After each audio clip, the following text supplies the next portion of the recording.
Hello guys, আসসালামু আলাইকুম। সবাই কেমন আছেন? আফরোজাস ডায়েরিতে সবাইকে স্বাগতম।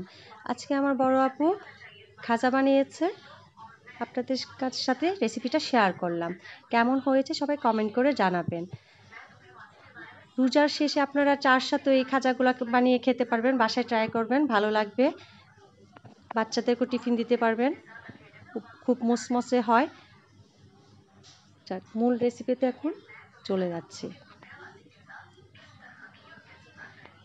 খুবই ভালো লাগে খাজারগুলা খেতে। আমার বোন বানিয়েছে, আপনাদের সাথে শেয়ার করলাম। কমেন্ট করে জানাবেন কেমন হয়েছে।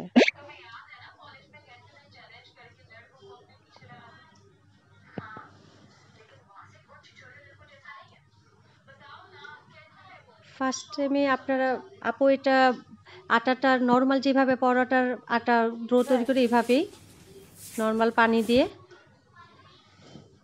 4টা রুটি বেলে রেখেছে। একটার উপর তেল ব্রাশ করার পর একটু আটা ছিটিয়ে দিয়েছে, এটার উপরে আরেকটা রুটি দিয়েছে। এরকম করে 4টা রুটি এভাবে দিবেন, একটা দেওয়ার পর আরেকটা, এর উপরে আরেকটা, এটার উপরও তেল ব্রাশ করে তারপর আটা ছিটিয়ে দিয়েছে। 4টা এইভাবে দেওয়ার পর 4টা রুটি একসাথে দেওয়ার পর গোল রাউন্ড রুল শেপের মতো গোল করে নেবেন। দেখতেই পাচ্ছেন এর উপরে আরেকটা রুটি দেওয়া হয়েছে।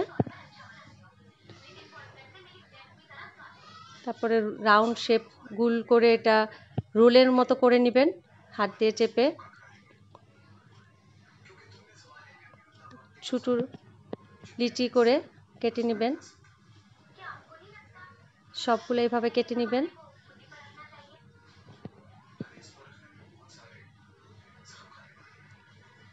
অল্প একটু আটা লাগিয়ে বেলে নেবেন।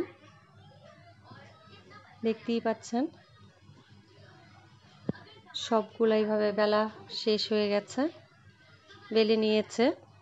এখন এগুলা ভাজতে যাবেন। আপু ভাজতে গিয়েছে, দেখেন সবগুলো বেলে নিয়েছে। অল্প আঁচে ভাজলে উপর দিয়ে খুব সবগুলোই মোচমোচে হয়।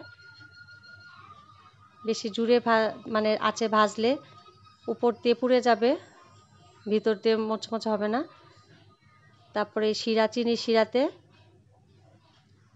শিরাতে দিয়ে সাথে সাথে উঠিয়ে ফেলবেন, না হলে একদম মচমচে ভাবটা চলে যায়।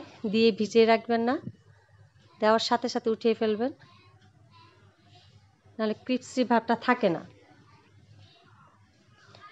ওকে, সবগুলো এইভাবে